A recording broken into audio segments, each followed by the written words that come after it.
Hello and welcome everyone back to another Dwarf Fortress episode. In this episode we are probably finally going to complete this cistern and channel and make sure that we will always have access to fresh water. Hopefully, anyways, that's the plan. Provided that the dwarves feel like digging. However, I have a feeling that they are quite busy hauling things for some reason. There always seems to be things to do. Oh no! A cow has been found starved. Where was this? Inside of the dining room hall. What? What's it doing there? Like, seriously. What? Ready for slaughter? Yes.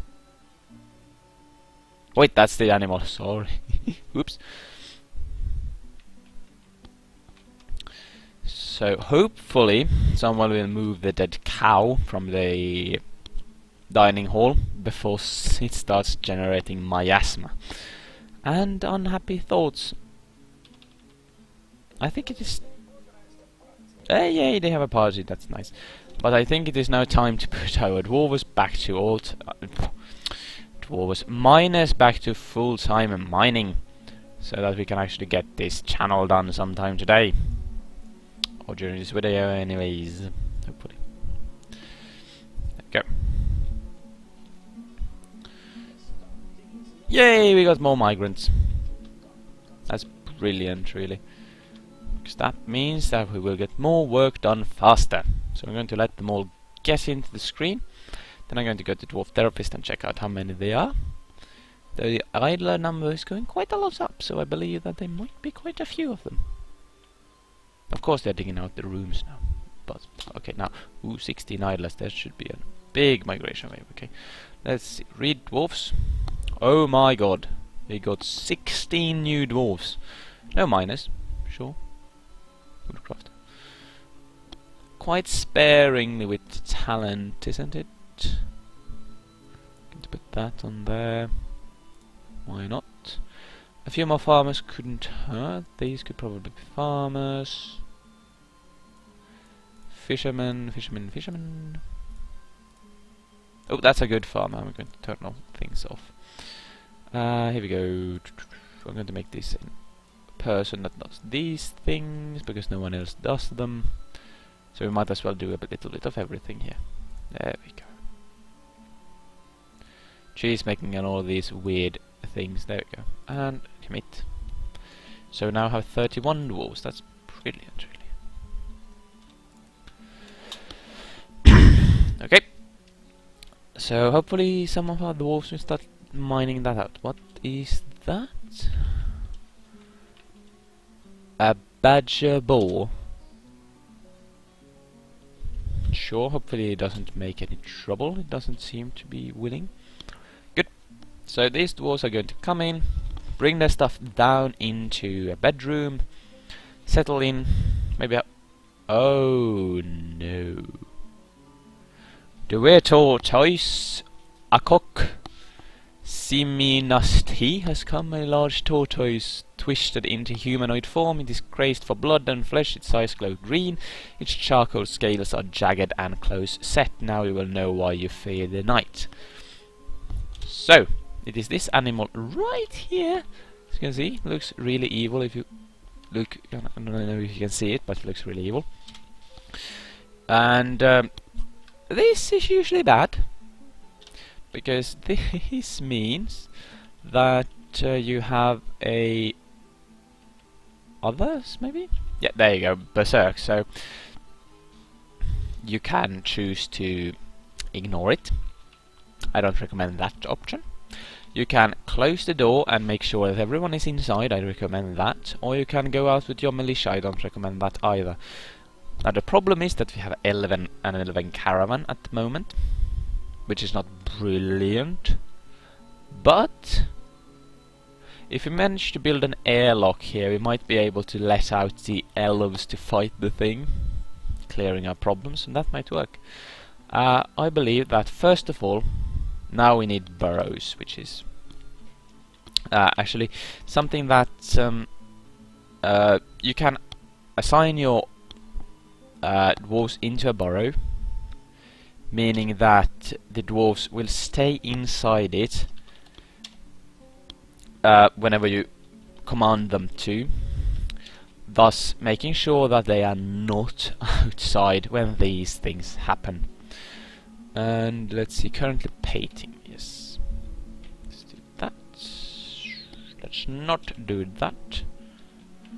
I'm going to have to remove this pass. Right here, there we go. There we go. Going to add this section so they can still farm and do all the things.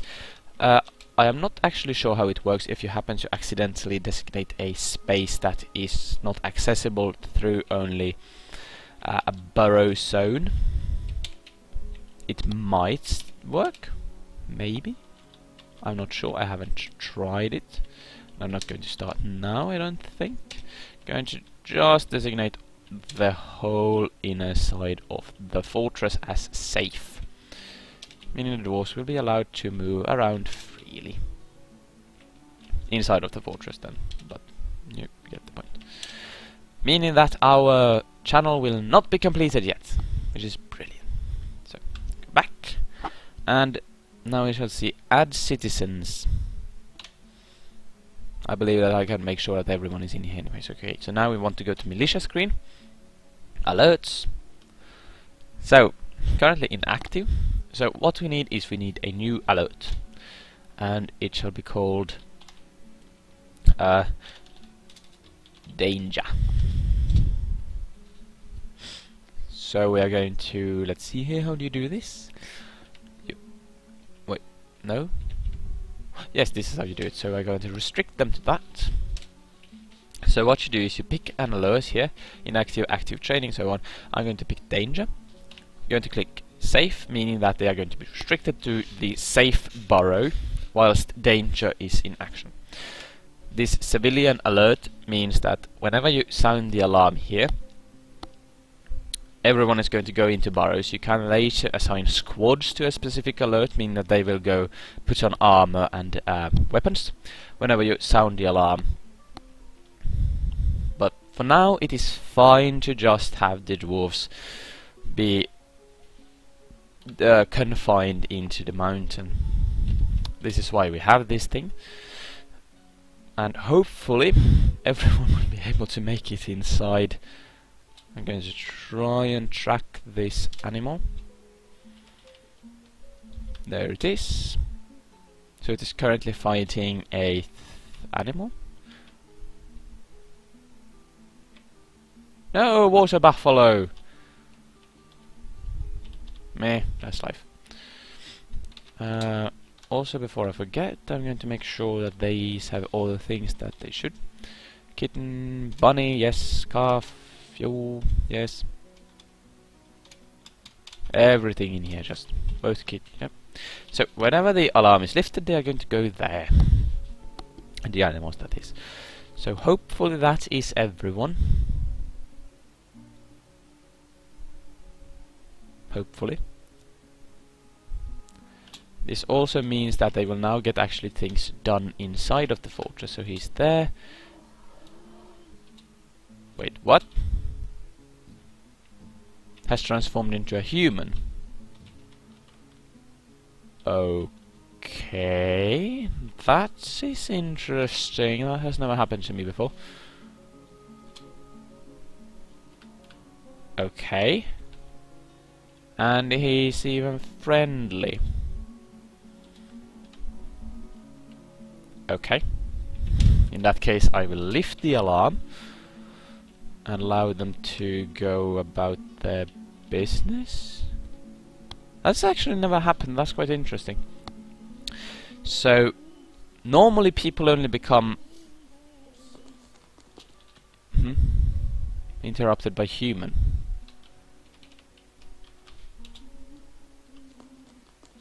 I thought they were friendly. Okay. So as I was saying, normally they become werewolves. This apparently became a were-tortoise, which is interesting. Certainly. I'm also pretty certain that at some point that person is going to turn back into the weird tortoise and probably slaughter a few dwarves before I can respond. But what can you do? Not that much is the answer to that. You could, of course, train a militia and just go out and kill the human, but I don't think that is particularly helpful.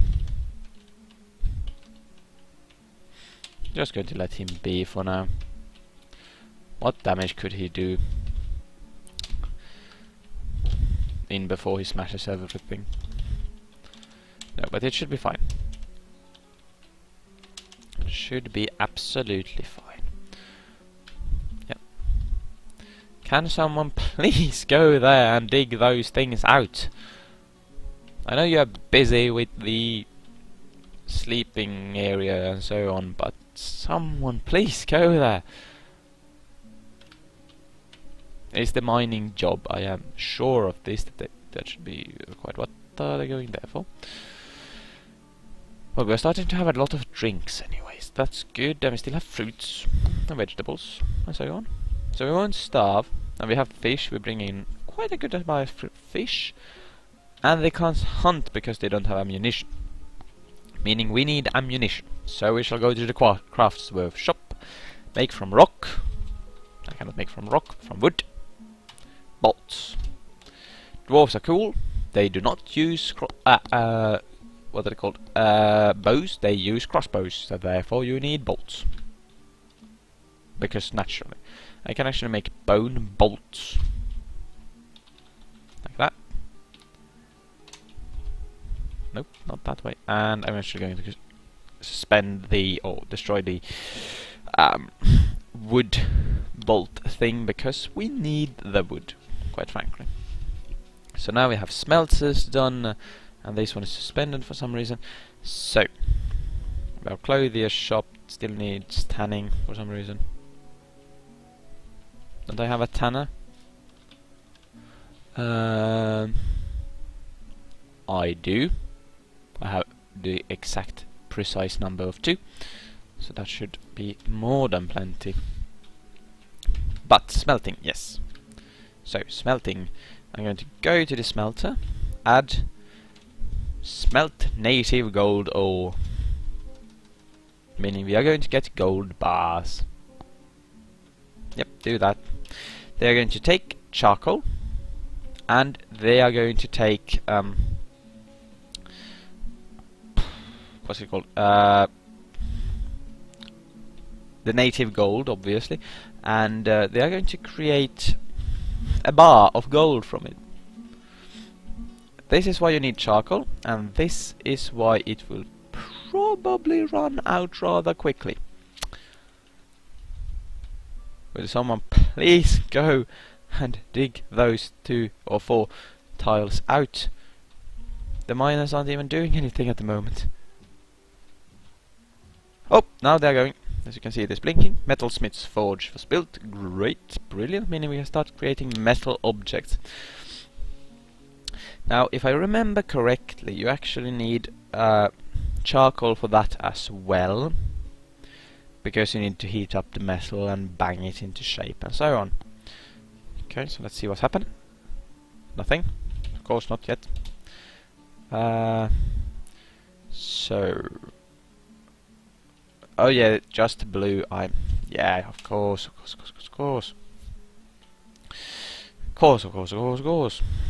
Just blue means that it is wet and close to a water tile. Not actually water though. But now it is coming in. I'm going to pause that for a minute. Just so I won't forget, I am going to build floor. Just as a safety precaution. Yeah, use wood. No, actually don't use wood. You can build off charcoal apparently, which is quite funny. Now I am using blocks instead of limestone. Very simple reason. Because blocks are easier to haul, they go quicker, they don't weigh as much, and therefore you can more quickly get to your destination. So now hopefully I have remembered correctly, and the pressure will stabilize at this Z level and not overflow into my fortress, because that would be quite embarrassing. So, let's see here.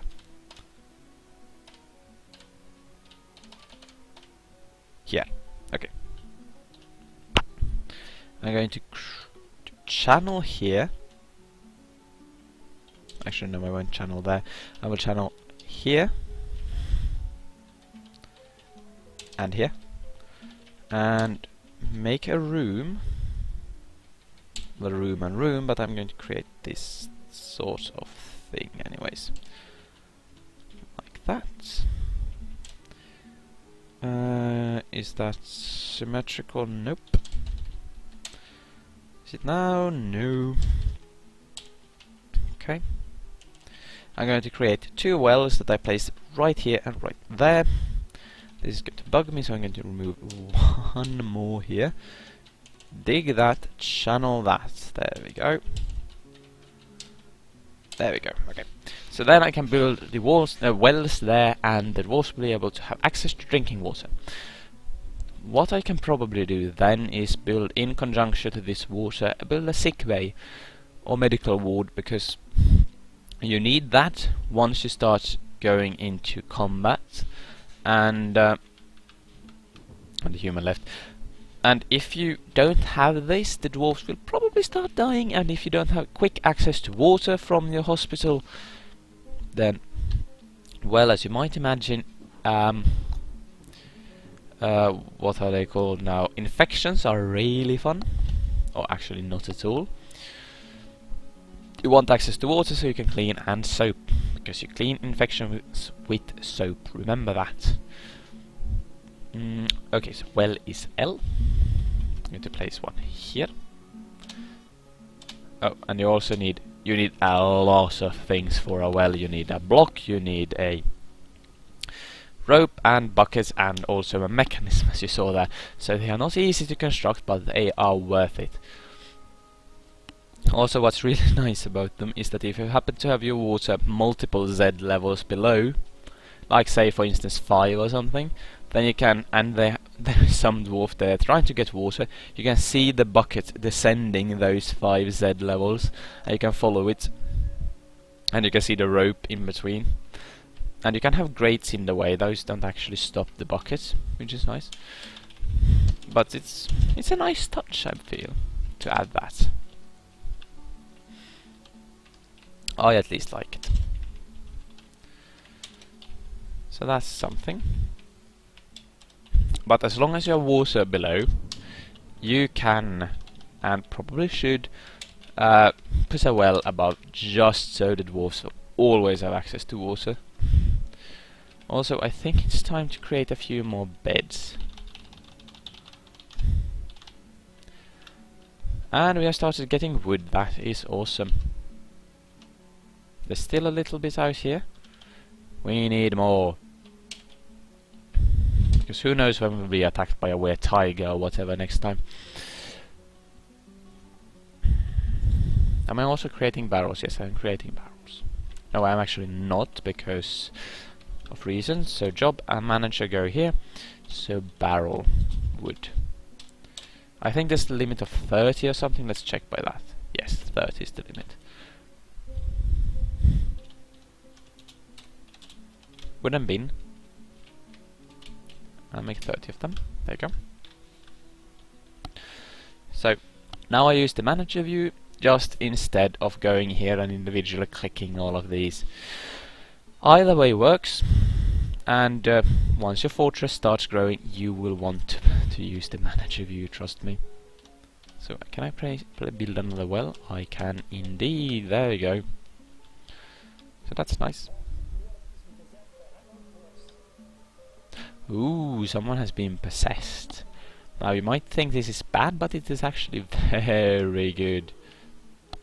Because this means that the dwarf is going to claim a workshop of any type and give you hints of what materials he needs.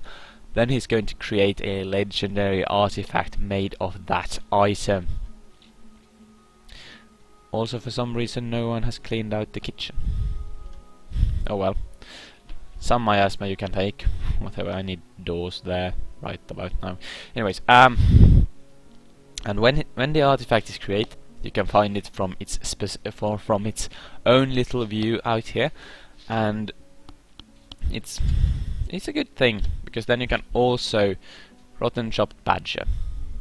Yeah, that's nice though, that items or food don't actually get rotten if you just store it somewhere. That's good. It can get worm in it. That's why you have cats, but yes. And when the artifact is created, the person, depending on the possession type, there are multiple types of possessions, but some of them will grant a lot, and I mean a lot of XP to that person in that specific area. So for instance, it's quite funny when your master farmer goes and claims a metalsmith's workshop which he has never used before, and then gets like a 10th level experience. So in that, so then he will be splitting jobs or something. But it's a good system. I like that they can be possessed, but we shall see what type of possession this is in the next episode, because I have to put a cut in here. But thank you very much for watching, and I hope you enjoyed it, and I will see you next time. Bye bye.